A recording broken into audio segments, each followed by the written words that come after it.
بسم الله الرحمن الرحیم. خدمت شما عزیزان و نور چشمان گرامی سلام عرض می کنم و از خداوند برای شما توفیقات و عزت مستدام مسئلت دارم. در شرایطی که همکنون زندگی می کنیم،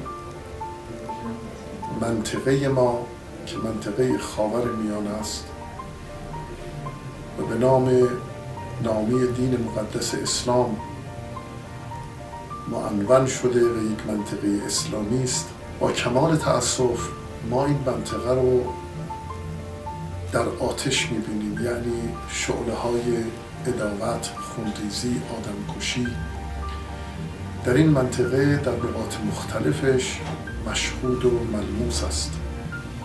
هر روزه در عراق انفجاراتی پیش میاد، هر روزه در لبنان انفجارهای پیش میاد، در افغانستان انفجار پیش میاد. کم کم داره کشورهای مختلفی از کشورهای اسلامی رو فرا میگیره، حتی در مصر که باز در قسمت دیگه است و اونم از کشورهای سابقه دار اسلامی است و از عزیزترین کشورهای اسلامی ماست، اون هم مرتب عداوت و خونریزی مشهوده. اون چی که مایه تأسفه این است که بسیاری از این خونریزی ها به نام اسلام انجام میشه. جوانی به خودش مواد منفجره میبنده و میره مسجدی رو ویران میکنه و عده زیادی رو به خاک خون میکشه به نام تقدس، به نام دین، به نام آیین، به نام پیروی از پیغمبر. افرادی از اینا وقتی قبل از انفجار دستگیر شدن، دیده شده که اظهار تأسف میکردن که چرا موفق نشدن این کار رو انجام بدن، چون فکر میکردن که اگر این کار رو انجام میدادن و کشته میشدن مستقیم به خدمت پیغمبر شرفیاب میشدن. به من اطلاع دادن که شستشوی مغزی که از اینها انجام میشه 1 هفته شاید بیشتر طول نمیکشه که اینها رو اینطوری آماده میکنن جوانهایی رو برای این کار که چنین افکاری رو در ذهنشون تزریق میکنن. با این مقدمه من به شما توصیه میکنم اولین چیزی که بر انسان لازم است دین شناسی است. چرا؟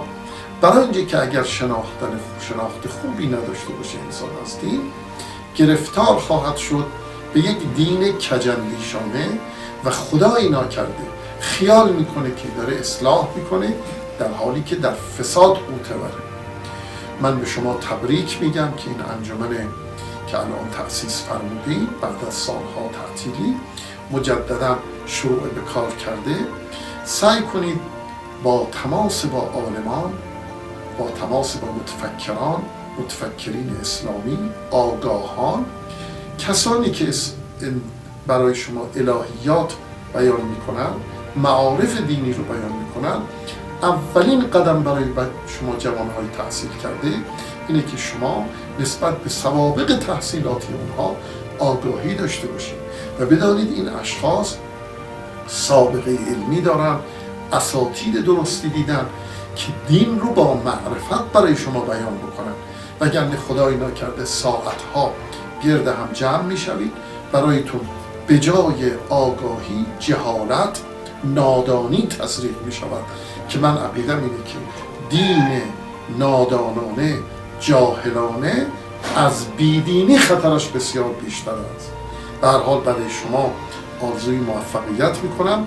انجمنتون رو خداوند توفیق بده، دست همدیگر رو بفشارید، دوست باشید، خواهر و برادر در راه قدم بردارید. اولین نکته‌ای که من تو این عرایزم خواستم عرض کنم معرفت دینی، یعنی معرفت عقلانی، معرفت آگاهانه نسبت به دین داشته باشید. و السلام علیکم و رحمت الله.